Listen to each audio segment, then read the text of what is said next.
মা হাজেরার ধৈর্য, মা হাজেরাকে আল্লাহ এত ভালোবাসেন, এই ধৈর্যের কারণে কিয়ামত পর্যন্ত ইসরাফিলের সিংহায় ফুৎকার দেওয়া পর্যন্ত মা হাজেরার স্মৃতি আল্লাহ হাজিদের জন্য ওয়াজিব করে দিয়েছেন। ও হাজি সাবরা, তোমরা মক্কায় গিয়ে যখন হজ করবা, সাফা মারওয়ায় আমার হাজেরা দৌড়াইছে 7 বার। তোরা যদি দৌড়টা না দেও, আমি আল্লাহ তোদের কারো হজ কবুল করব না। চিন্তা করেন, বালিশে মাথা লাগাইয়া, এটা কেমন কপাল যে হাজেরার দৌড় কিয়ামত পর্যন্ত আল্লাহ বাধ্য করে দিয়েছেন, হাজিরা দিবি দৌড়, না হয় হজ বাতিল। মাওলার কাছে হাজেরার ধৈর্য পছন্দ হয়ে গেছে। আর তুমি সেই জমজমের পানি পান করতেছো, মা হাজেরার কান্নার ফসল। ইসমাইল দুধ পায় না, খানা পায় না, কাঁদতেছে। মা হাজেরা দৌড়া ইসমাইলের পানি দেওয়ার জন্য, একবার সাফা একবার মারোয়া। এবার আল্লাহর পক্ষ থেকে সাহায্য চলে আসলো। কে যেন হাজেরাকে একটা ডাক দিছে কোথার থেকে। হঠাৎ করে খেয়াল করে দেখে আওয়াজটা বাইতুল্লাহর পার্শ্ব থেকে আসছে। কিনারায় গিয়া দেখে অদৃশ্যের আওয়াজ। বলে, হাজেরা ডাকছো কেন? কোনো টেনশন করিও না, জিব্রাইল আইসা একটা পাখার একটা ডানা দিয়া বাড়ি মারছে মাটিতে, পানি ওঠা শুরু হয়ে গেছে। কেউ লেখেন ইসমাইল নবীর বাচ্চা মানুষ যে পা নাড়াইছে কান্নার সময় পায়ের আঘাতে পানি, তবে বিশুদ্ধ বর্ণনা হলো জিব্রাইলের আঘাতে পানি উঠছে। ওই পানি দেখা আম্মাজান হাজেরা বলছে, জম জম, থাম থাম। পানি থেমে গেল, নিজে পান করলেন, সন্তান ইসমাইলের করাইলেন। সারা দুনিয়ার সব বেঈমান বিজ্ঞানীরা, মুমিন বিজ্ঞানীরা একমত, জমজমের মতো পিওর পানি পৃথিবীর আর কোথাও এমন পিওর নাই। রহমতের নবীকে সাহাবায়ে কেরাম প্রশ্ন করলেন, ও আল্লাহর রাসূল, জমজম পানি কমেও না বাড়েও না, crore crore crore crore million trillion billion ton পানি হাজিরা নিয়ে যায়, এখনো যেখানে আছে আগেও সেই রকম ছিল, কমেও না বাড়েও না। সাহাবায়ে কেরাম বলেন, নবী, এই জমজমের তলা কই? তলা কূপের। নবী বলেন, জমজম কূপের তলা হলো হাউজে কাউসারের সাথে। আল্লাহর চিনবি না রে নিব খারাম।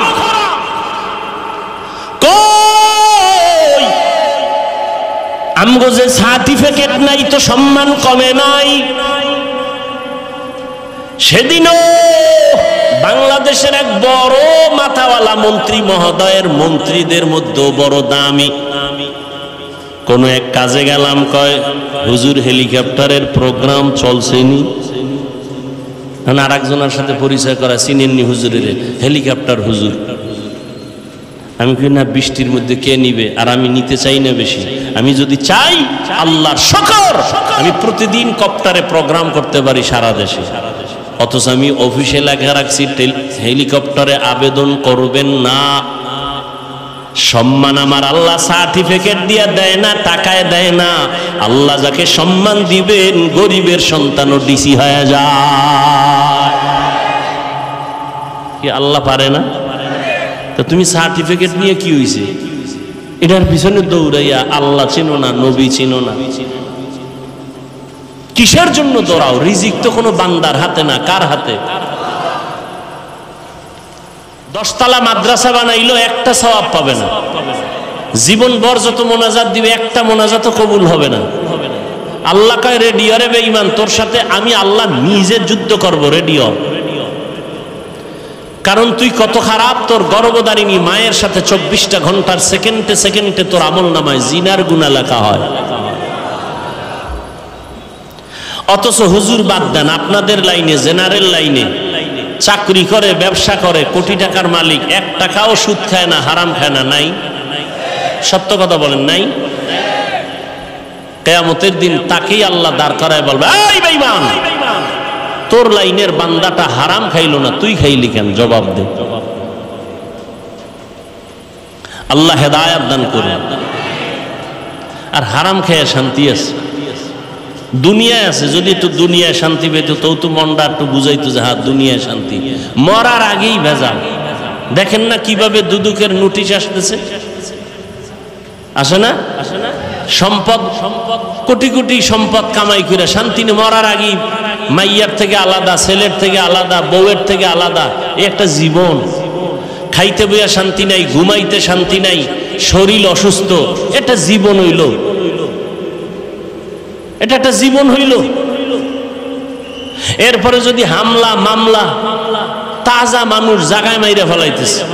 গতকালকে একটা মানুষের পেটের ভিতরে দেখছেন না? হ্যাঁ, খবরও নেই। সারাদিন মোবাইল নিয়ে কবিরা গুনাহ করবে, এটি দেখার টাইম কি? মোবাইল নিয়ে কবিরা গুনাহ করে করে চোখ না পাক, অন্তর না পাক, কান না পাক, জিহ্বা না পাক, দোয়া কেমনে কবুল হবে? মুসা নবীর ঘটনা আছে না? বৃষ্টি নাই এলাকায়, দোয়া চাইতেছেন মুসা নবী, আল্লাহর কাছে দোয়া করতেছেন। আল্লাহ মুসা নবীকে বলে তোমার মজলিসে দোয়া কবুল হবে না, একটা জিনাকার আছে, এটার উড়াও তাড়াতাড়ি নিলে ওর কারণে দোয়া কবুল হবে না। মুসা নবী তো রাগী নবী, এই জিনাকার ওঠ, তাড়াতাড়ি ওঠ, তোর কারণে এই দোয়া কবুল হইতেছে না। জিনাকার যদি ওঠে তো জানবে সবাই আর জিনাকার, বয়ে বয়ে যদি কান্না করে তো সবাই জানবে আমি জিনাকার। না কানতে পারে না উঠতে পারে, দিল খুইলে আল্লাহর একটা ডাক দিছে গোপনে, এই মালিক 40 বছর আমি জিনা করি, আমার মা বাবা কেউ জানে না, তুমি জানো। 40 বছর তুমি ইজ্জতের পর্দা লাগায় রাখছো, আজকে নবীর সামনে বেইজ্জতি করবা, আর করবো না জিনা, মাফ করে দাও। মুহূর্তে আকাশটা মেঘাচ্ছন্ন হয়ে গেল, বৃষ্টি শুরু হয়ে গেল, মুসা নবীর জিভ বাইরে গেল, এই খোদা, মাত্র কইলা জিনাকার না উঠলে মোনাজাত কবুল হইব না, তুমি ধাম করে বৃষ্টি দিলা, বিষয়টা কি? আল্লাহ কয় যার কারণে বলছি দিমু না, তার কারণেই বৃষ্টি দিলাম। কারণ এটা আবার কেমন নীতি? মুসা জানো না আমি আল্লাহর একটা নাম আছে রহমান, আমার একটা নাম আছে গফফার, বান্দা যখন কান্না দিছে আমি সব মাফ করে দিছি। ইয়া ইলাহি तू मेरा माबूद है, या इलाही तू मेरा माशूक है, या इलाही मुझसे मुझको दूर करता, ताकि देखो मुझ में तुझको एक नजर। ধৈর্য নামের পরীক্ষার পাশ করার জন্য পুঁজিটা লাগবে বড় ধৈর্য। ইবাদতের বেলায় ধৈর্য, মুসিবতের বেলায় ধৈর্য, গুনাহের বেলায় ধৈর্য। ফজরের 4 রাকাত নামাজ, 4 রাকাত নামাজ পড়তে আপনার সর্বোচ্চ 20 মিনিট সময় লাগবে, কিন্তু কপাল পরা 20 মিনিটের ঘুমের মজা পাইয়া উঠে না, ঠিক নেই? ধৈর্য নাই, সারা রাত ঘুমাইছে, চিন্তা করেন, 20 মিনিটের ঘুমের মজা ছাড়তে চায় না, কিন্তু এই 20 মিনিটের যে ঘুমাইয়া 4 রাকাত নামাজ পড়লো না, সাজাটা কি 20 মিনিট হবে? কঠিন সাজা হবে। গুনাহের বেলায় ধৈর্য, নিজের কন্ট্রোল করো। তুমি চাইলে মিথ্যা কথা বলতে পারো, কিন্তু নিজের কন্ট্রোল করো, মিথ্যা বলবা না, বিজয়টা তোমার পক্ষে একটু পরেই চলে আসবে। ধৈর্যের সাথে মুসিবত আসছে, তাড়াহুড়া করবা না, নিজের কন্ট্রোল করো, আল্লাহর সাহায্য কামনা করো। ধৈর্যের এই গুণটা যদি অর্জন করতে পারো, আল্লাহ তোমাকে দুনিয়া আখিরাতে অনেক পুরস্কার দিবেন। এর মধ্যে 2টা পুরস্কার দিবেন, বড় দামি, বড় শ্রেষ্ঠ পুরস্কার। দুনিয়ার পুরস্কার শ্রেষ্ঠ যেটা, আল্লাহ বলেন আমি আল্লাহ তার চিরদিনের বন্ধু হয়ে থাকবো।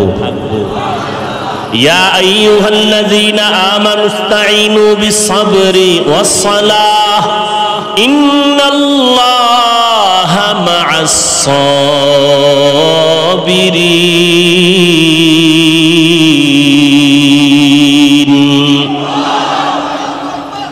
দুনিয়ার পুরস্কার আল্লাহ তার বন্ধু হয়ে থাকবেন, আখিরাতের শ্রেষ্ঠ পুরস্কার হলো আল্লাহ বলেন আমি তাকে বিনা হিসাবে জান্নাত দিয়ে দিব। এই যে পুরস্কারটা কারা পাবে? কারা পাবে? ধৈর্য ধারণকারী। ইন্নামা ইউওয়াফাস সাবিরুনা আজরাহুম বিগাইরি হিসাব। আল্লাহ বলেন ধৈর্য ধারণকারীরা, এ কিয়ামতের দিন আমি বিনা হিসাবে জান্নাত দিয়া দিব। ধৈর্য ধারণকারীরা আল্লাহর মুহাব্বত নিয়ে ধৈর্য ধারণ করো। ইয়া আইয়ুহাল্লাযীনা আমানুসবিরু ওয়া সাবিরু ওয়া রাবিতু ওয়াত্তাকুল্লাহ। ধৈর্য ধারণ করো, ধৈর্যের উপরে মজবুতি অর্জন করো, যে কোনো জায়গায় তুমি কামিয়াব হয়ে যাবে। আল্লাহ বলেন আমি ধৈর্যের মাধ্যমে 5টা পরীক্ষা করব।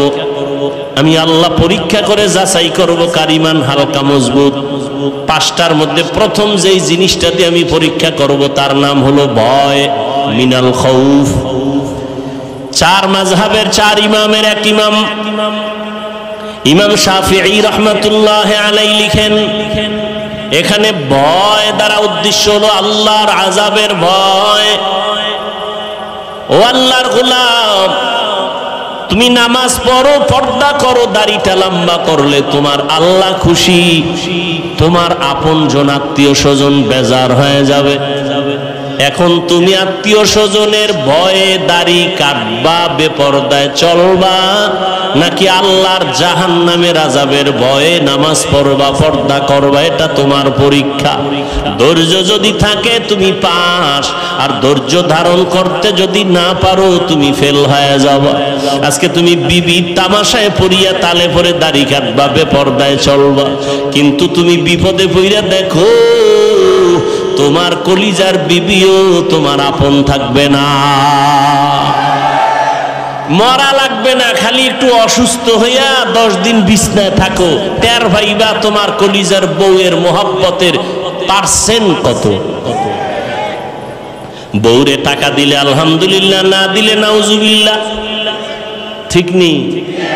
কোটি কোটি টাকা কামাই করো, বউয়ের জবানে হাসি নাই, শুকর আদায় করে না। দিতে দিতে স্বামী ফকির হয়ে গেল, কয় না আর দিও না, হয় না আরো দাও, আরো দাও। কয়জন বিবি ঘরে আছে বলবে আমার সন্তানের তুমি পোশাক দাও, ঈদের বাজার করো, আমার জন্য কোনো শখ নাই, পারলে তুমি খুশি মনে যখন পারো দিও, এখন আমার দরকার নাই। তুমি দাঁড় কইরা কোনো পেরেশানি মাথায় নিবা না। এমন বিবি যারা পাইবা তুমি জান্নাতের ঘেরান নিয়ে কবরে যাইবা। আমগো আম্মা জানেরা স্বামীরে ফকির বানাইতে পারলে খুশি, পেরেশানি হুদা জায়গায় একটা টেলিফোন করে কবে কই আছো, কয় এখানে আছি, তাড়াতাড়ি আইও, ভেজাল। কি বিষয়? দৌড়ায় গেছে, এদিকে একটা জরুরি মিটিং, এক প্যাচ লাগাইয়া দিছে টেলিফোন দিয়া, বাসায় গিয়া কয় এই আমার মাথাটা ঘুরায় তো, এখন ভালো হয়ে গেছে।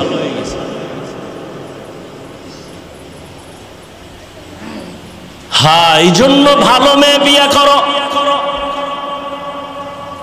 ধৈর্য বড় দামি একটা সম্পদ। ধৈর্যের পাহাড় পৃথিবীতে স্থাপন করে গেছেন। ও পর্দার আড়ালের আম্মা জানেরা, ইতিহাস ভালো করে পড়ো। কয়েকদিন আগে আম্মা জানদের ধৈর্যের পরীক্ষা গেল।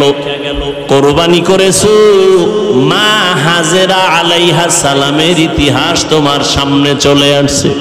ইসমাইল নবীর মা কেমনে সন্তান তারে বাবার কাছে ছুরির নিচে দিয়া দিল। দুনিয়াতে 80 বছরের পরে বাবা ইব্রাহিম একটা সন্তান পাইছেন, ইসমাইল। আদরের বিবি হাজেরা আলাইহিস সালাম বাচ্চা পাইয়া বাবাই খুশি। আল্লাহর অর্ডার হয়ে গেছে, এখন আর কাছে রাখা যাবে না। মক্কার কিনারায় জঙ্গল পাহাড়, ওখানে বিবি হাজেরাকে আর ইসমাইল শিশুটারে রাইখা নবী ইব্রাহিম বিদায়। আম্মা জান হাজেরা কয়, ও পয়গম্বর, আপনি যেখানে রেখে যান আপনি কই যান? কয় আমি বাড়ি চলে যাই। কয় বিষয়টা কি? এখানে মানুষ নাই, সূর্যের আলো নাই, কিচ্ছু নাই, খাওন দাওন নাই, আমি মহিলা মানুষ, এই শিশু বাচ্চা নিয়ে কেমনে থাকবো? এবার ইব্রাহিম নবী কথা বলে না, চুপ করে দাঁড়ায় আছেন।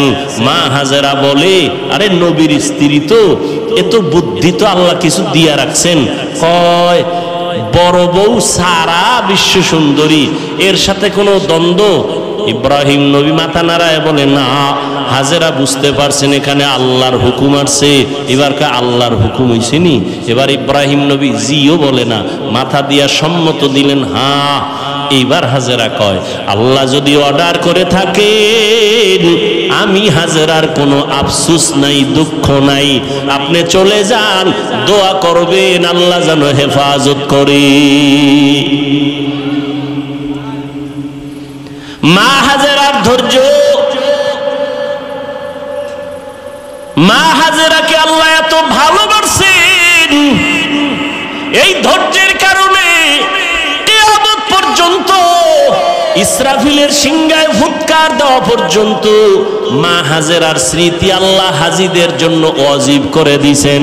ও হাজি সাবরা, তোমরা মক্কায় গিয়ে যখন হজ করবা, সাফা মারওয়ায় আমার হাজেরা দৌড়াইছে 7 বার। তোরা যদি দৌড়টা না দেও আমি আল্লাহ তোদের কারো হজ কবুল করব না। চিন্তা করেন বালিশে মাথা লাগাইয়া, এটা কেমন কপাল যে হাজেরার দৌড় কিয়ামত পর্যন্ত আল্লাহ বাধ্য করে দিয়েছেন, হাজিরা দিবি দৌড়, না হয় হজ বাতিল। মাওলার কাছে হাজেরার ধৈর্য পছন্দ হয়ে গেছে। আর তুমি সেই জমজমের পানি পান করতেছো, মা হাজেরার কান্নার ফসল ইসমাইল দুধ পায় না, খানা পায় না, কাঁদতেছে। মা হাজেরা দৌড়া ইসমাইলের পানি দেওয়ার জন্য, একবার সাফা একবার মারোয়া। এবার আল্লাহর পক্ষ থেকে সাহায্য চলে আসলো। কে যেন হাজেরাকে একটা ডাক দিছে কোথা থেকে, হঠাৎ করে খেয়াল করে দেখে আওয়াজটা বাইতুল্লাহর পার্শ্ব থেকে আসছে। কিনারায় গিয়া দেখে অদৃশ্যের আওয়াজ। বলে হাজেরা ডাকছো কেন? কোনো টেনশন করিও না, জিব্রাইল আইসা একটা পাখার একটা ডানা দিয়া বাড়ি মারছে মাটিতে, পানি ওঠা শুরু হয়ে গেছে। কেউ লেখেন ইসমাইল নবীর বাচ্চা মানুষ যে পা নাড়াইছে কান্নার সময় পায়ের আঘাতে পানি, তবে বিশুদ্ধ বর্ণনা হলো জিব্রাইলের আঘাতে পানি উঠছে। ওই পানি দেখা আম্মাজান হাজেরা বলছে জম জম, থাম থাম। পানি থেমে গেল, নিজে পান করলেন, সন্তান ইসমাইলের করাইলেন। সারা দুনিয়ার সব বেঈমান বিজ্ঞানীরা, মুমিন বিজ্ঞানীরা একমত, জমজমের মতো পিওর পানি পৃথিবীর আর কোথাও এমন পিওর নাই। রহমতের নবীকে সাহাবায়ে কেরাম প্রশ্ন করলেন, ও আল্লাহর রাসূল, জমজম পানি কমেও না বাড়েও না, crore crore crore crore million trillion billion ton পানি হাজিরা নিয়ে যায়, এখনো যেখানে আছে আগেও সেই রকম ছিল, কমেও না বাড়েও না। সাহাবায়ে কেরাম বলেন, নবী এই জমজমের তলা কই? তলা কূপের।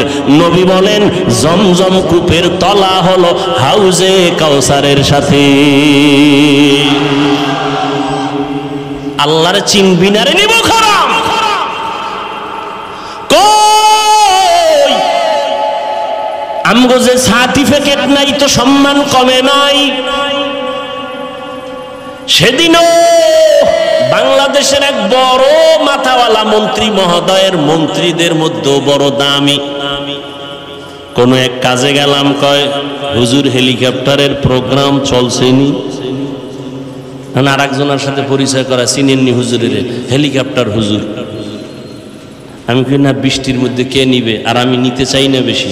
আমি যদি চাই, আল্লাহর শুকর, আমি প্রতিদিন কপ্টারে প্রোগ্রাম করতে পারি সারা দেশে। অথচ আমি অফিসে লেখা রাখছি হেলিকপ্টারে আবেদন করবেন না।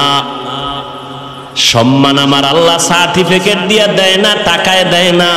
আল্লাহ যাকে সম্মান দিবেন, গরিবের সন্তানও ডিসি হয়ে যায়। কি আল্লাহ পারে না? তো তুমি সার্টিফিকেট নিয়ে কি হইছে? এটার পিছনে দৌড়াইয়া আল্লাহ চিনো না, নবী চিনো না, কিসের জন্য দৌড়াও? রিজিক তো কোনো বান্দার হাতে না, কার হাতে? তুমি আবার এটা উল্টা তো বুঝবা যে তাই কি স্কুল কলেজ পড়া বাদ দিয়ে দেব না। তুমি স্কুলে পড়ো, কলেজে পড়ো, তবে অন্তর সোজা করে নাও, রিজিক আমার আল্লাহ দিবেন। ওই আল্লাহর হুকুম মতো নামাজ পড়ো, পর্দা করো, মা বাবার দোয়া নিয়ে চলো। তোমার মতো কত যুবক দেখবা জীবনে মাদ্রাসায় পড়ে নাই, স্কুল কলেজে পড়িয়া doctor, doctor, professor, engineer, RAB, army, police, BDR, কোটি টাকার মালিক, চেয়ারম্যান, মেম্বার, এমপি, মন্ত্রী, 5 বেলার নামাজ পড়ে আছে না নাই? তুমি পারো না কেন? সমস্যা কি তোমার? তুমি কি বলতে চাও কোরআন মিথ্যা? একটা প্রমাণ দাও, আমি এক্ষণ দাড়ি কেটে ফেলবো, এক্ষণ প্যান্ট শার্ট পইরা নাচ গান করবো, কোরআন শরীফ সব জ্বালায় দিব। একটা ভুল করে ভুল বের করো আল্লাহর কোরআন থেকে। কারণ আমরা হুজুরেরা যত বাহাদুরি করি সবকিছুর মূল ফাউন্ডার আল্লাহর কোরআন। জান্নাত আছে প্রমাণ কোরআন, আল্লাহ আছে প্রমাণ কোরআন শরীফ, কিয়ামত হবে প্রমাণ কোরআন শরীফ। সেই কোরআনে যদি একটা ভুল বের করতে পারো তাহলে পুরা কোরআন ভুল, আল্লাহ ভুল, ইসলাম ভুল, সব ভুল। মানি না, পারবা বের করতে? পেরেছে কোনো বেঈমান? তাহলে তওবা করো, মাস্তানি ছাইরা তওবা করো। তওবা করে আল্লাহকে বলো, আল্লাহ শয়তানের ধোকায় বহু বাহাদুরি করছি, আর করতে চাই না। কোন দিন যেন বাসের নিচে লাশ চলে যায়। এই যে কোরবানির ঈদে, রমজানের ঈদে কত যুবক গাড়ির নিচে চলে গেল, পানির ভেতরে লাশ হয়ে গেল। ধৈর্য বড় দামি এক সম্পদ। আল্লাহর মোহাব্বত নিয়ে 5 বেলার নামাজ পড়ো, 5 বার ওযু বানাও, শরীর তাজা থাকবে, কোনো ক্রিম লাগবে না, রোগ কম হয়ে যাবে, রোগ কম হবে। আল্লাহর ভয় অন্তরে জমা করো। এই ভয়টা 2 প্রকার, আল্লাহর পক্ষ থেকে ভয়, আবার বান্দার পক্ষ থেকেও ভয়। যেমন ইসরায়েলের মধ্যে বেঈমানরা ফিলিস্তিনের মুসলমানদের ভয় দেখায়, মসজিদে আকসা ছেড়ে দাও, না হয় তোমাদের উপরে হামলা করা হবে। বলে হামলা করো, যাই করো, জীবন দিব, আল্লাহর ঘর থেকে আমরা আলাদা হব না।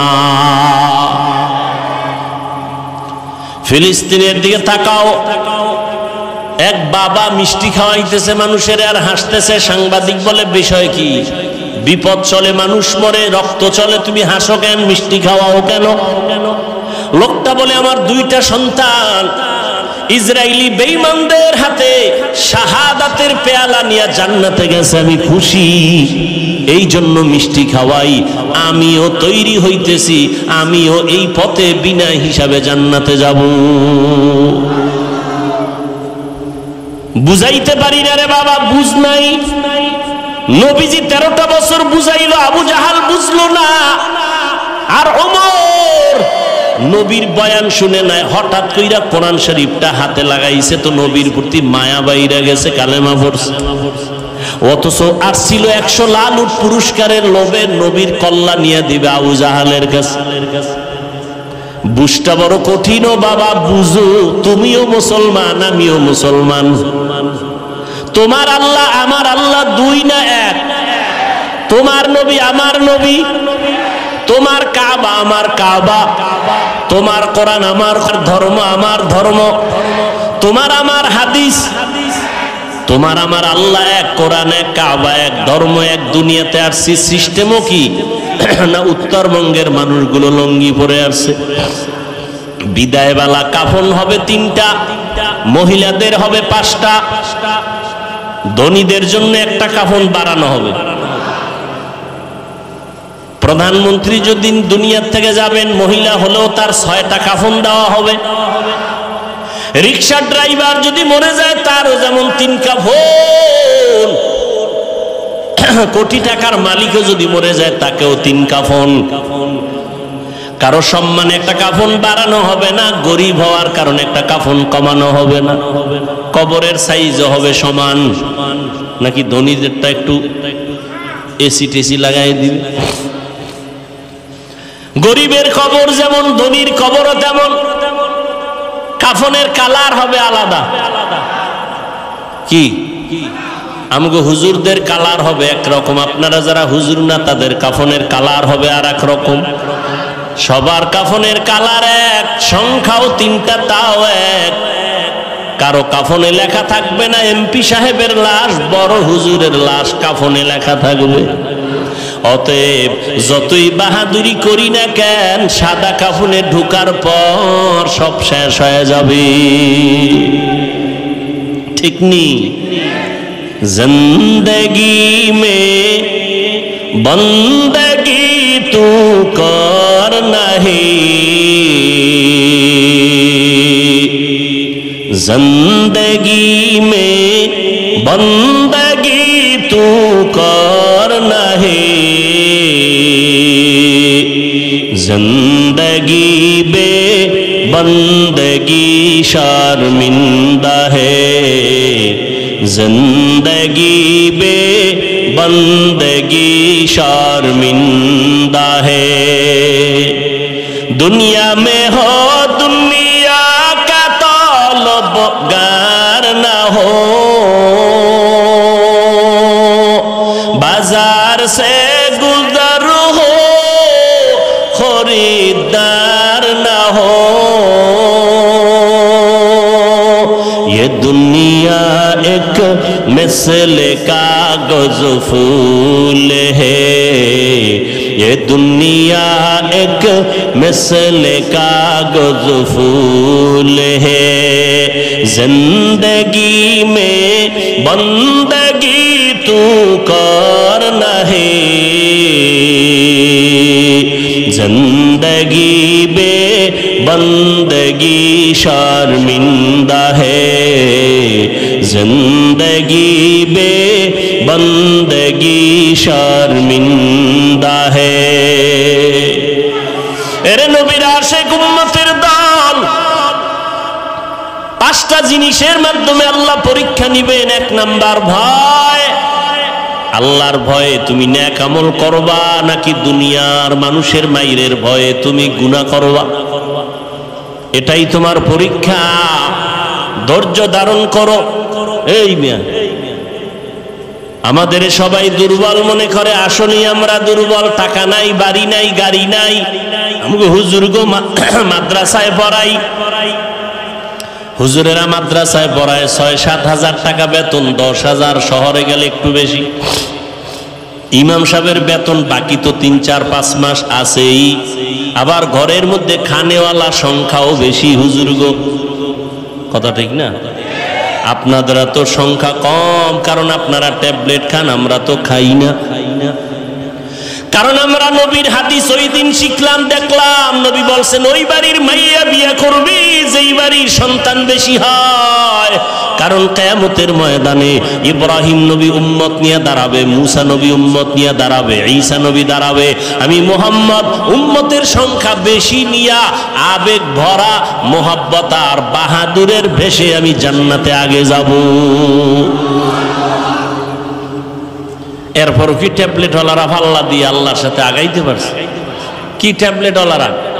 আমগো দেশে ২০ বছরের তুলনায় বাংলাদেশের জনসংখ্যা কম না বেশি? সত্য কথা বলেন তো, ট্যাবলেট কই? ওই একটু আগে বলছি, মনে আছে? বান্দা চাইলে কিছুই হয় না, আল্লাহ চাইলে সব হয়। আল্লাহ যদি কয় আমি কোন বান্দা দুনিয়াতে পাঠাবো, ও ট্যাবলেট কেন? ও যদি ওই মহিলাকে জবাইও করে, এরপর আল্লাহ গর্ভ থেকে বাচ্চা বের করে দিবে। সময় নাই সে ঘটনা বলার। আল্লাহ কি পারেন? আল্লাহর চিনিই না, আল্লাহ কি পারেন? ভারতের মতো বিশাল একটা দেশ, যেই ভারত থেকে ইসলামের আলো প্রথম জ্বলছে, যেমন কোরবানি, ইসলামের একটা পৃথিবীর শ্রেষ্ঠ এক ইতিহাস কোরবানি। এটা ভারত থেকে শুরু হয়েছে। কোথা থেকে? এই খবরও তো নাই। এই যদি না কইয়া বয়ান সাইরে দিতে, হুজুরের আন্দোলন করবে যে মিছা কথা কইল, ভারতের পক্ষে দালালি করল। মানে হিংসা তো অন্তরে জমা। শুধু কি তাই? পৃথিবীর ইতিহাসে মুসলমানদের এক বিজয়ী এক আওয়াজ হলো হজ। এই হজ শুরু হয়েছে ভারত থেকে। ইসলামের ইতিহাসে হজ শুরু হয়েছে ভারত থেকে। ভারত সরকার যদি হুনে, ইতিহাস আমরা জানি, একটা জাতিকে দুর্বল করে দেওয়ার যত মাধ্যম আছে এর মধ্যে বড় মাধ্যম ইতিহাস থেকে একে দূরে সরাইয়া দাও, তাহলে এই জাতিকে নত করানো সম্ভব। ইসলামের ইতিহাস আমরা জানি না, এ কারণে আমাদের ঈমান দুর্বল। আমাদের মুসলমানদের ইতিহাস হলো অগ্নি ঝরা ইতিহাস। আদম আলাইহিস সালামকে আল্লাহ জান্নাত থেকে চরণদ্বীপে পাঠাইলেন ভারতে। কোথায়? আল্লাহ তাআলা আদমরে দুইটা সন্তান দিলেন, হাবিল আর কাবিল, দুই ভাই। ঘটনা বলার মাকসাদ আমার নাই, আমি সংক্ষেপ বলি। দুই ভাই ঝগড়া করে বিভিন্ন ঝামেলা এক পর্যায়ে হাবিলকে ভাই কাবিল হত্যা করে ফেললো। বহু ঝামেলা হলো, কোরবানি করার আদেশ চলে আসলো আসমান থেকে। দুই ভাই তর্ক লাগাইছে। আদম নবীকে মা হাওয়ার মাধ্যমে প্রতি বছর দুইটা সন্তান আল্লাহ দিতেন, একই মায়ের গর্ভ থেকে, একটা ছেলে একটা মেয়ে। পরের বছর আবার দুই সন্তান, পরের বছর আর দুই সন্তান, এক ছেলে এক মেয়ে। আগের বছর মেয়েটা পরের বছর মায়ের ভাই বিয়া করবে, আগের বছরের ভাই পরের বছরের মায়ের গর্ভের আপন বোনের বিয়া করবে। এটা কি এখনো জায়েজ আছে নি? এটা শরীয়তে আদম নবীর শরীয়তে হালাল ছিল। আদম নাই, আদমের শরীয়ত নাই। কিয়ামত পর্যন্ত শ্রেষ্ঠ নবীর শ্রেষ্ঠ শরীয়ত চলবে, মুহাম্মদের শরীয়ত দিয়া কিয়ামত পর্যন্ত চলবে। চালাকি করলে কপাল পুড়ে যাবে। তাহলে কোরবানি শুরু হয়েছে কোথা থেকে? কোরআন শরীফের আয়াত। আমি ওই বিষয়ে আলোচনা করব না, এজন্য হালকা বললাম। আর আদম নবী মানব জাতির আদি পিতা আবুল বাশার, তিনি এই চরণদ্বীপ ভারত থেকে পায়ে হেঁটে 40 বারের বেশি বাইতুল্লাহ গিয়া হজ করছেন হেঁটে হেঁটে। সুবহানাল্লাহ। সুবহানাল্লাহ কেমন? ফজরও পড়ে নাই, জহুর পড়ে নাই, আসর পড়ে নাই, মাগরিব পড়ে নাই, এশাও পড়ে নাই। এখানে চাপাবাজি করে আমরা আশিকে রাসূল। দেখো জবানে সুবহানাল্লাহ আসবে কিভাবে? এরা নামাজ লাগে এটাকে জরুরি মনেই করে না। কত বড় বেয়াদব হইলে কয় নামাজ না পড়লাম গো ঈমান তাজা। কত বড় নিকৃষ্ট বেয়াদব। আল্লাহ হেদায়েত দান করুন। অথচ রাসূল বলেন পৃথিবীর নিকৃষ্ট চোর যারা নামাজ চুরি করে, আর যারা নামাজ পড়ে এগো খবর আছে। আল্লাহ কয় আমি মুসল্লি নামাজির জন্য ওয়াইল নামক জাহান্নাম বানাইছি। কঠিন এক জাহান্নামের নাম ওয়াইল। এটা বানাইছে আল্লাহ পাক নামাজি মুসল্লির জন্য। এবার বুঝেন, যারা নামাজ পড়েন টের পাইতেছেন নি কিছু? কোরআনের আয়াতের শব্দ শুনাইতেছি। নামাজি মুসল্লির জন্য ওয়াইল নামক জাহান্নাম, এটা বড় মারাত্মক জাহান্নামের নাম ওয়াইল। ওয়াইলুল লিকুল্লি হুমাযাতিল লুমাযা। ওয়াইল নামক জাহান্নাম, যারা মানুষের নামে গীবত করে আর বানায় বানায় অপবাদ দেয়, ওয়াইল জাহান্নাম। ওয়াইলু ইয়াউমাইযিল লিল মুকাদ্দিবিন, মিথ্যাবাদীর জন্য ওয়াইল নামক জাহান্নাম। ওয়াইলুল লিল মুতাফফিফিন, ব্যবসায় যারা ঝামেলা করে, মাপে ঝামেলা করে, ওয়াইল নামক জাহান্নাম। ওয়াইল নামক জাহান্নামটা বড় মারাত্মক। ও আল্লাহর বান্দারা, আর এক আয়াতে আল্লাহ বলেন নামাজির জন্য ওয়াইল নামক জাহান্নাম। আরাআইতাল্লাযী ইউকাযযিবু বিদ্দীন ফাযালিকাল্লাযী ইয়াদউল ইয়াতীম ওয়া লা ইয়াহুদ্দু আলা তাআমিল মিসকিন। পরের পরেরটা বাসায় গিয়ে তরজমাটা হইলেন, ফাওয়াইলুল লিল মুসাল্লিন, মুসল্লির জন্য ওয়াইল নামক জাহান্নাম। এবার যারা নামাজ পড়েন একটু খুশি নাকি? আমরা তো ওই লাইনে নেই। হ্যাঁ, তোমার জন্য আরো কঠিন জাহান্নামের আযাব। তোমার পরকালের ভিডা তো পরে নামাজ না পড়ে দুনিয়াতে চেহারার নূর থাকবে না, থাকবে না। এখনই তো চেহারার দিয়ে তাকাইলে মায়া লাগে না, অথচ বয়স মাত্র 27 বছর। এর যুবক, 40 বছর পর্যন্ত তোর চেহারাটা সুন্দর থাকবে, উজ্জ্বল থাকবে, কোনো মেডিসিন পাউডার ক্রিম লাগবে না, আল্লাহ নিজ হাতে এটারে বানায় দিছে। অথচ 27 বছর বয়স তোর 25 বছরের চেহারার মধ্যে কেন উজ্জ্বলতা নাই, মায়া নাই, দেখলে ভাল লাগে না। তোর চেহারা এত নষ্ট হয়েছে কেন বল?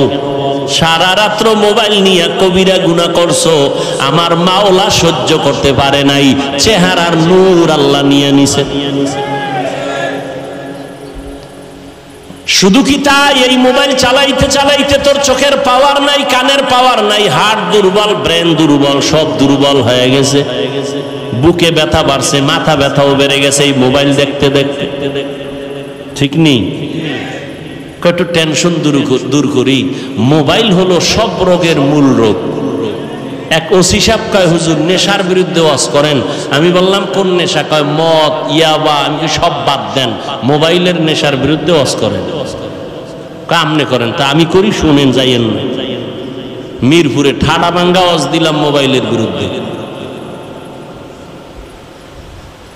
মোবাইল, স্বামী স্ত্রীর মাঝখানে পর্দা লাগাইছে মোবাইল। স্ত্রী স্বামীর হক আদায় করে না, স্বামী স্ত্রীর হক আদায় করে না। কেন? কয় মোবাইলের হক আদায় করতেই তো রাত শেষ। মা বাবা সন্তানের হক আদায় করে না মোবাইলের কারণে, সন্তান মা বাবার হক আদায় করে না মোবাইলের কারণে। তাজা তাজা প্রাণগুলো ছুরির নিচে চলে গেল মোবাইলের কারণে। কি বলবো? লেখাপড়ার ঘরে আগুন লাগছে মোবাইল। এই মোবাইলের কারণে মায়ের সাথে বেয়াদবি করেছো রে যুবক। মোবাইলের কারণে বাবার সাথে গাদ্দারি করেছো, শিক্ষকের সাথে বেয়াদবি করেছো। আল্লাহর কসম করে বলি, লিখে রাখ, তোর কপাল আগুন লাগছে। তুই মরার আগে, এত তাড়াতাড়ি মরবি না। আর যদি মরো তো গাড়ির তলে, মানে যে ধর, এটাও কইতে পারবি না, শেষ। আর যদি না মরো তো বিছানায় মরার আগে পঙ্গু হয়ে থাকবি, লিখে রাখ। হাদিস শুনানের সময় নাই যে আমি যা বলতেছি মনে করিস না গাঞ্জা খাইছি। আমার চেহারা দেখলে গাঞ্জাখোরের মতো মনে হয়, তো তুই কেন বলো আবল তাবল বলি? তোর চেহারা দেখলে মনে হয় তুই গাঞ্জা খাও, তুই ইয়াবা খাও, তুই নামাজ পড়ো না, তুই মায়ের সাথে বেয়াদবি করো, বাবার সাথে বেয়াদবি করো। অল টাইম তোর উপরে অভিশাপ, অভিশাপ, অভিশাপ। ভয় লাগে তুই কখন হাত পাও ভাঙ্গে গাড়ির তলে পইরা থাকো, ভয় লাগে আমার। শিক্ষকের সাথে বেয়াদবি করেছো, পাওয়ার দেখাইতে গেছো শিক্ষকের সাথে। আল্লাহর কসম করে বলি, আল্লাহ তোরে মাফ করবে না শিক্ষক যতদিন পর্যন্ত তোরে ক্ষমা না দিবে। এটা বান্দার হক, বান্দার হক, বান্দার হক। মা বাবায় ক্ষমা না দেওয়া পর্যন্ত আল্লাহও দিবেন না। মোবাইলের কারণে মায়ের কাদাইছো রে বেয়াদব। এই মোবাইলের কারণে শিক্ষকের কলিজাটা ফাটায় দিছো দুঃখ দিয়া। অভিশাপ তোর কপালে লাগছে, যে কারণে চোখেও পানি আসে না, মোনাজাতও ধরতে চাও না। অন্তর শক্ত হয়ে গেছে, চেহারার মধ্যে কোনো নূর নাই। মরার আগে বিছানায় পড়ে থাকবি। আর যদি মা বাবার থেকে, শিক্ষকের থেকে, মুরব্বীদের থেকে তওবা নিয়া, ক্ষমা নিয়া মাওলার কাছে মাপ চাও, মুহূর্তে আমার আল্লাহ তোর জীবনটার সব গুনাহ মাফ করে পবিত্র বানায় দিবেন। ও যুবক আল্লাহর গোলাম, হাসতেছো না? খুব মজা লাগতেছে নাকি? মা বাবায় বরদোয়া করে শুনে খুব মজা লাগে না? শিক্ষক বরদোয়া করে খুব মজা লাগে। গাড়ির তলে হইরে মরবি শুনে খুব মজা লাগে না? অন্তরে একটু দুঃখ লাগে না যে আমি এত খারাপ? অথচ ১৫০০ বছর আগে রসুল কি বলছেন? যুবকেরা আমি মুহাম্মদের উপকার করেছে আর বুড়ারা বিরোধিতা করেছে। যুবক, যুবক এক পৃথিবীর একটা অমূল্য সম্পদের নাম যুবক। আল্লাহর কাছে যৌবনের ইবাদতের দাম বেশি, দুনিয়াতে যুবক সময়ের দাম বেশি, শক্তির দাম বেশি। আমি বলছি তুমি হুজুর হও না, ডাক্তার হও, ইঞ্জিনিয়ার হও, প্রফেসর হও, এমপি হও, এসপি হও, ডিসি হও, বেয়াদব হইও না।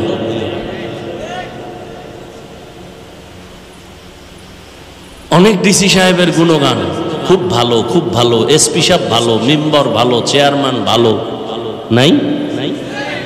সব কিছুর ভালোর পেছনে মায়ের অবদান, মায়ের দোয়া।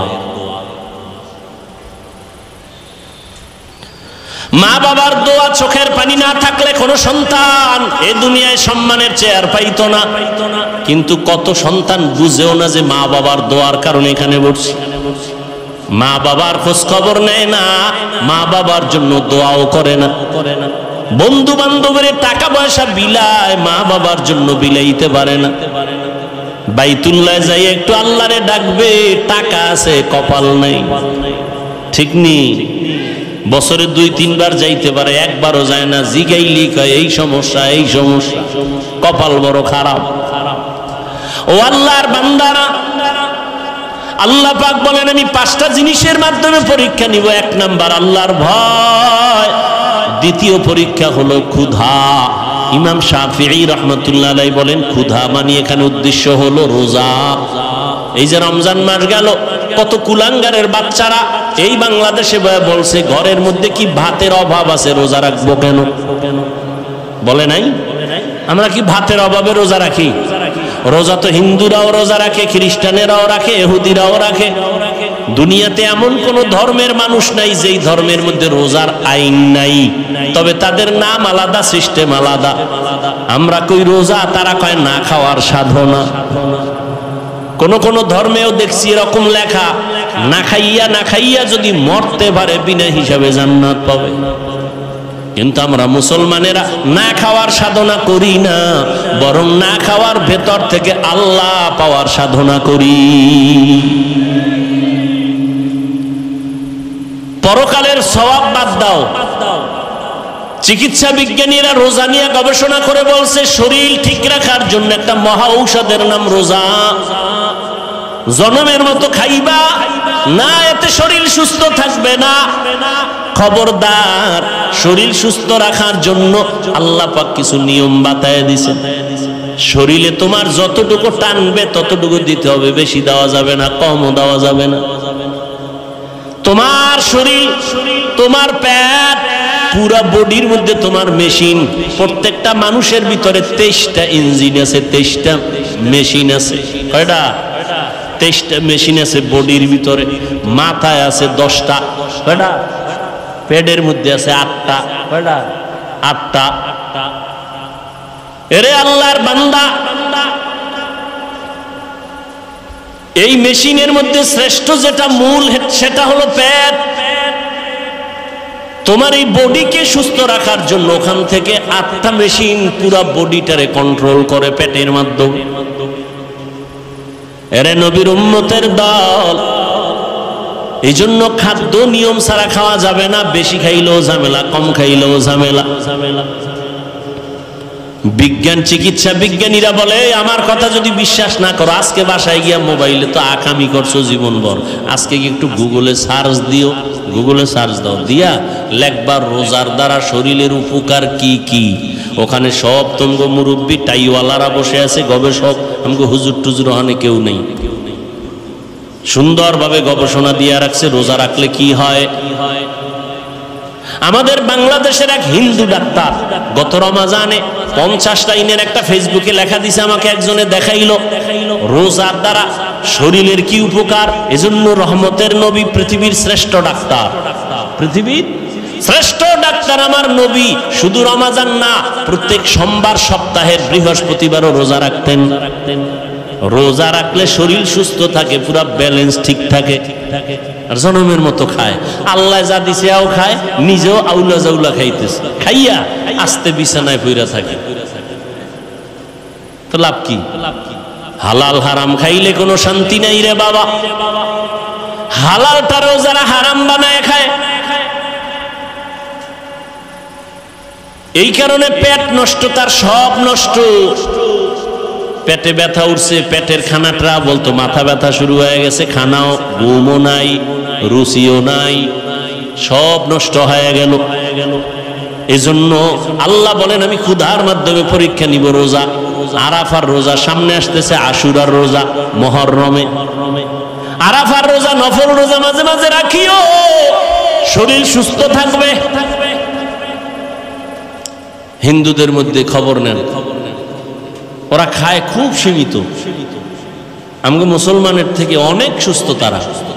নিয়মতান্ত্রিক যা খায় খুব সাবধানে খায়, নিয়মতান্ত্রিক ভাবে চলে। আর মুসলমানের মধ্যে আর এই বাঙালি জাতি কি পরিমাণ যে খাইতে পারে, আর না পারলেও কিলাকিলিতে অনেক উপরে আছে। এই যত মামলা হামলা শুধু খাওয়ার জন্য, আর কেউরে খাইতে দিব না, সব আমি খাবো। এটা হলো কুত্তার মেজাজ। কুত্তা চায় সব একা খাবে, অন্যকে খাইতে দিবে না। কি ঠিক না? মাইকে বলে কেউ খাবে কেউ খাবে না, তা হবে না। মাইকের থেকে নামার পরে সব নিজের গুদম বরে, গরিবরা না খায় মরে। কি 2 নাম্বার পরীক্ষা হলো রোজা ক্ষুধার মাধ্যমে।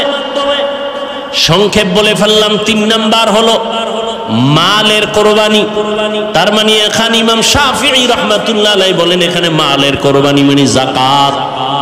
কি আল্লাহর কসম 1 বার, আল্লাহর কসম 2 বার, আল্লাহর কসম 3 বার। আমার দেশের ধনীরা পাই পাই হিসাব করে যদি যাকাত দিত, এই জমিনে কোনো দারিদ্র বিমোচন থাকতো না, সব বিমোচন হয়ে যেত। আর কসম করে বলে গেলাম আল্লাহর কোরআন সামনে, যতদিন পর্যন্ত আল্লাহর দেওয়া অর্থনীতি যাকাত সঠিকভাবে জমিনে কায়েম হবে না, ততদিন পর্যন্ত দারিদ্র বিমোচন হবেই না, হবেই না। কোন চালাকিতে চলবে না। আল্লাহর দেওয়া অর্থনীতি যাকাত আদায় করো সব সময়, বছর শেষে পাই টু পাই হিসাব করে। ওই 100 টাকা 2.5 টাকা গরিব খাবে, ধনী খাইলে ওর বাকি 97 টাকা আটানাও হারাম হয়ে যাবে। ওটার মালিক 2.5 টাকার মালিক গরিব। যাকাত দিতে বলে নাই, যাকাত আদায় করতে বলছে। যাকাত দেওয়া এক জিনিস, আদায় করা আর এক জিনিস। এই বিষয়ে রমজানে আমি বিস্তারিত বয়ান করছি, এ নিয়ে বয়ান করা এখন আর যাবে না। আর যাকাত যাকে দিবে তাকে বলতে পারবেন এটা যাকাত দিছি, গোপনে দিয়া দাও। যে যাকাত খাওয়ার উপযুক্ত তাকে দাও, দিয়া পৌঁছাইয়া দাও। লাইনে দাঁড়াইয়া এরপরে ফকিন্নির মতো রৌদে পুরে যাকাত নিবে, ইসলাম এটা নিষেধ। বরং 2.5 টাকা গরিব পাবে, এটা তো আমার কাছে, আমি তার কাছে ঋণী।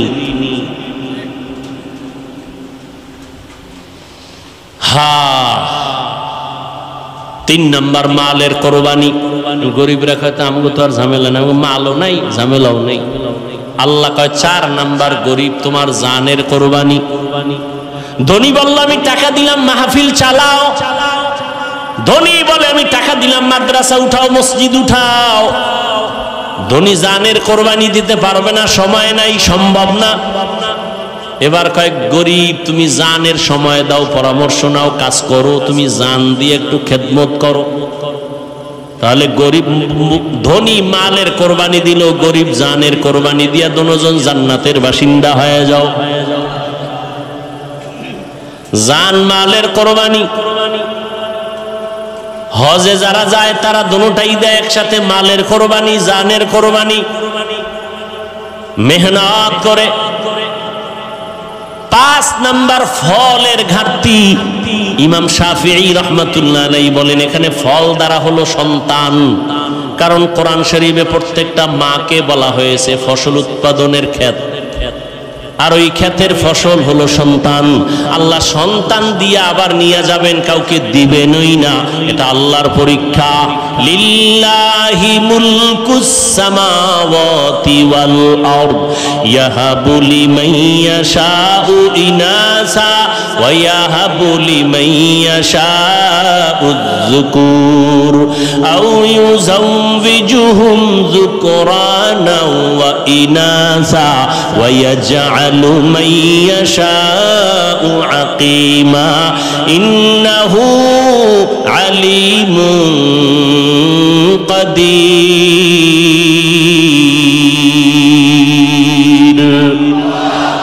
আল্লাহ বলেন আসমান জমিনের ক্ষমতা আমার হাতে, আমি চাইলে কাউকে ছেলে দেই, কাউকে মেয়ে দেই, কাউকে দোনোটা দেই, কাউকে কোনোটাই দেই না।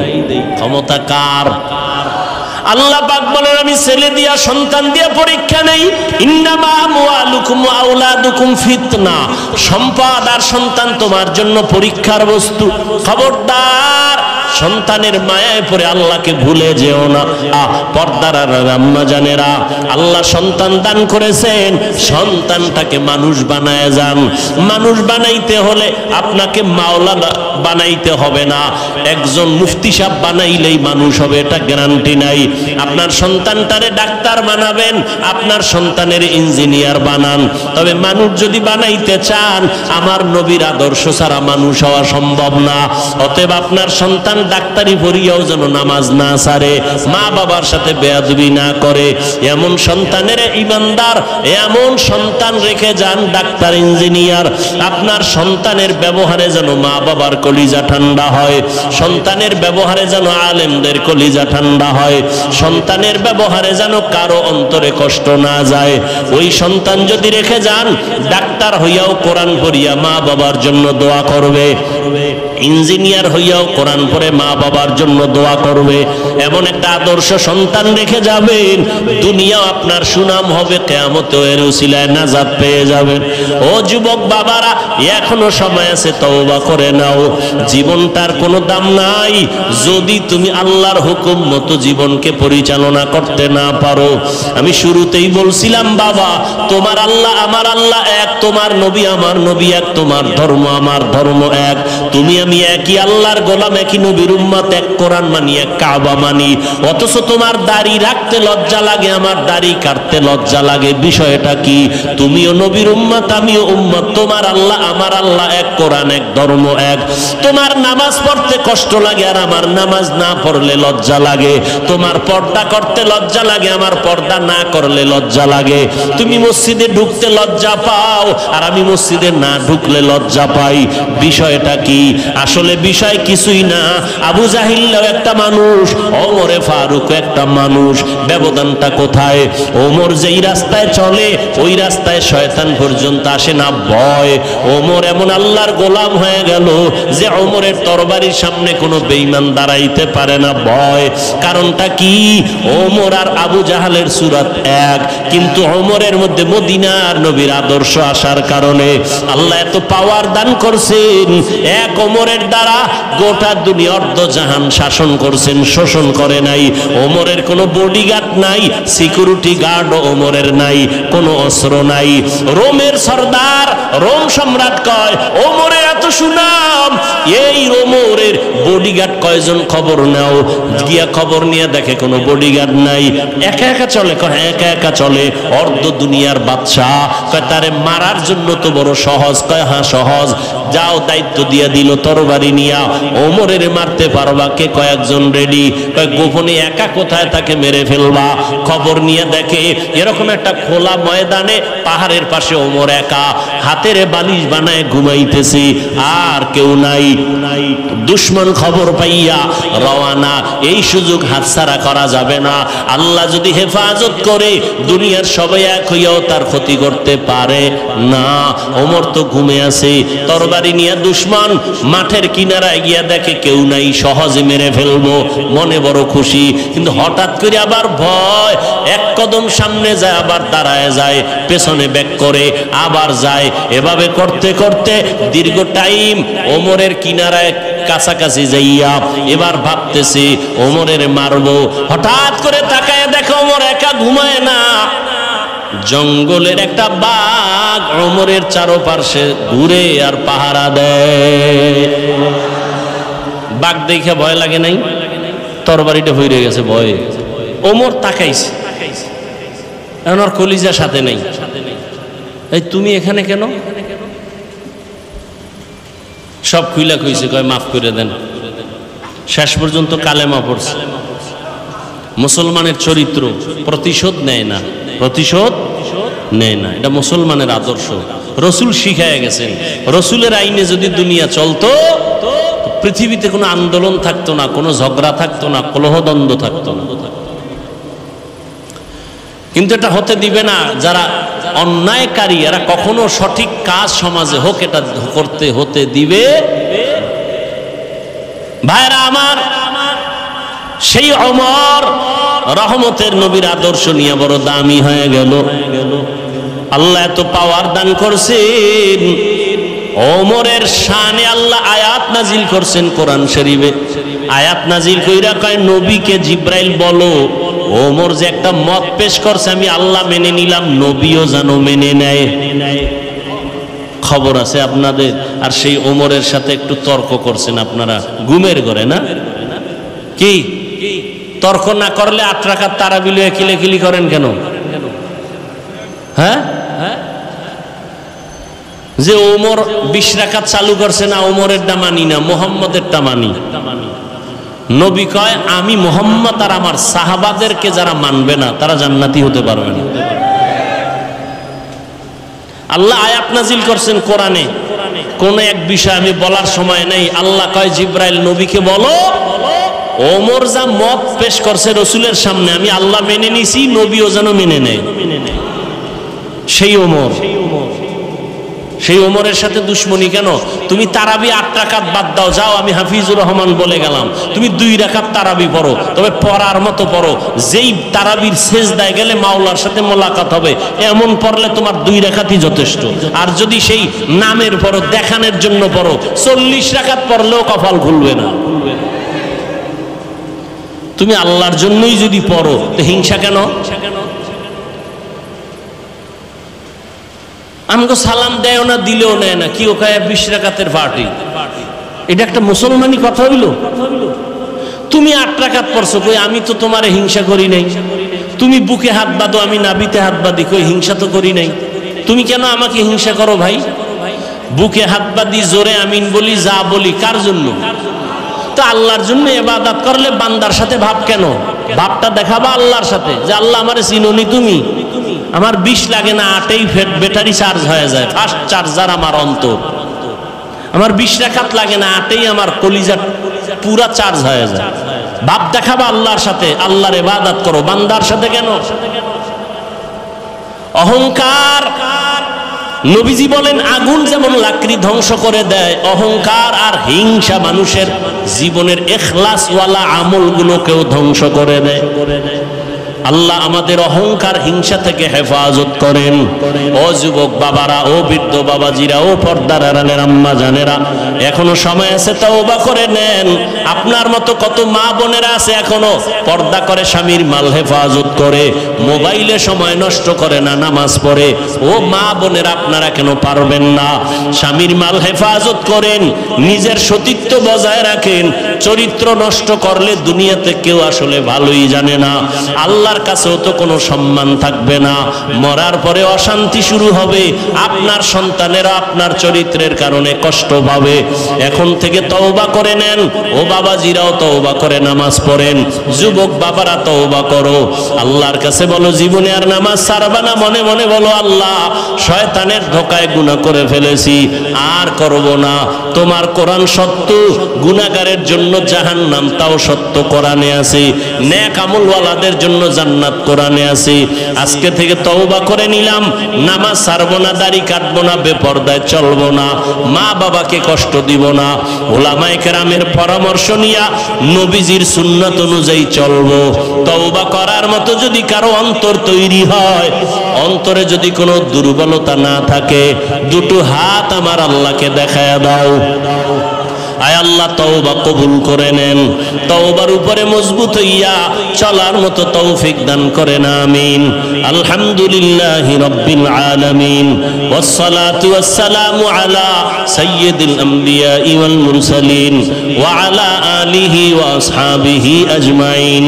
ইয়া আরহামার রাহিমিন, ইয়া আরহামার রাহিমিন, ইয়া আরহামার রাহিমিন। রব্বিরহামহুমা কামা রব্বায়ানি সগীরা। আল্লাহুম্মা ইন্নাকা আফুউন কারীম তুহিব্বুল আফওয়া ফা'ফু আন্না। আল্লাহুম্মা ইন্না নাসআলুকা রিযাকা ওয়াল জান্নাহ ওয়া নাউযু বিকা মিন সাখাতিকা ওয়ান নার। আল্লাহুম্মা ইন্না নাউযু বিকা মিনাল বারাসি ওয়াল জুনুনি ওয়াল জুযামি ওয়া সাইয়্যিল আসকাম। ও দয়ার মালিক, গুনার বোঝা নিয়ে আপনার দরওয়াজায় হাজির। আয় আল্লাহ, কত উলামায়ে কেরাম, মুরব্বী, হাজী সাহেব, কত মা বোনেরা হাত তুলেছেন, কত যুবক ছাত্র ভাই, পর্দার আড়ালের মা বোন যারা, সবাইকে আপনি মাফ করে দেন। আজকের এই মাহফিল কবুল করে নেন, আয়োজনকারী সহযোগিতাকারীদের কবুল করে নেন। আয় আল্লাহ এলাকায় শান্তি দান করেন, সবার কামাই রুজি ব্যবসায় বরকত দান করেন, সারা দুনিয়াতে শান্তি দান করেন, ফিলিস্তিনের মুসলমানদের উপরে রহমত দান করেন। আয় আল্লাহ ইসরায়েলের জালেম থেকে হেফাজত করেন, প্রবাসে আমার ভাই বোন যারা আছে তাদের কামাই রুজিতে বরকত দান করেন, হেফাজত করেন। বাংলাদেশ শান্তির দেশ বানায় দেন, প্রশাসনিকভাবে যারা কাজ করে দিনদার বানায় দেন, জনপ্রতিনিধির দায়িত্বে যারা দিনের খাদেম বানায় দেন। আমার কলিজার যুবকদের হেদায়েতের দৌলত দিয়া কবুল করে নেন, মোবাইলের গুনাহের থেকে হেফাজত করেন। আয় আল্লাহ রিয়া হাসাদ কিবির দূর করে ইখলাস দান করেন, 5 ওয়াক্ত নামাজি বানায় দেন, পরীক্ষার্থী যারা কামিয়াবি দান করেন, মাদ্রাসা মসজিদ সহ অন্যান্য শিক্ষা প্রতিষ্ঠান নবীর আদর্শে কবুল করে নেন। আয় আল্লাহ মোহাব্বত বাড়ায় দেন, আমাদের মা বাবা মুরব্বী যারা কবরে জান্নাত দান করেন, আম্বিয়ায়ে কেরাম সাহাবায়ে কেরাম শুহাদায়ে কেরাম আউলিয়ায়ে কেরামদের জান্নাত দান করেন। আয় আল্লাহ আমরা যারা বেঁচে আছি হায়াত বাড়ায় দেন, অসুস্থ যারা কুদরতের হাতে সুস্থতার নিয়ামত বাড়ায় দেন। আয় আল্লাহ সবার দিলের নেক আশা পূরণ করে দেন। আয় আল্লাহ নবীজির সুন্নাত আলা জিন্দেগি দান করেন, মুখালেফের মুআফিক বানায় দেন, চলার পথে ইজ্জতের সাথে হেফাজতের ব্যবস্থা করে দেন, সারা দুনিয়ায় খেদমতের জন্য কবুল করেন, হালাল বরকতের রিজিক দান করেন, ইলম হিকমত আমলে বরকত দান করেন, আমাদের মুরব্বীদের দোয়া নিয়ে চলার তৌফিক দান করেন, উলামায়ে আহলে হকের বিজয় দান করেন, মিথ্যা মামলা থেকে চিরমুক্তির ব্যবস্থা করে দেন।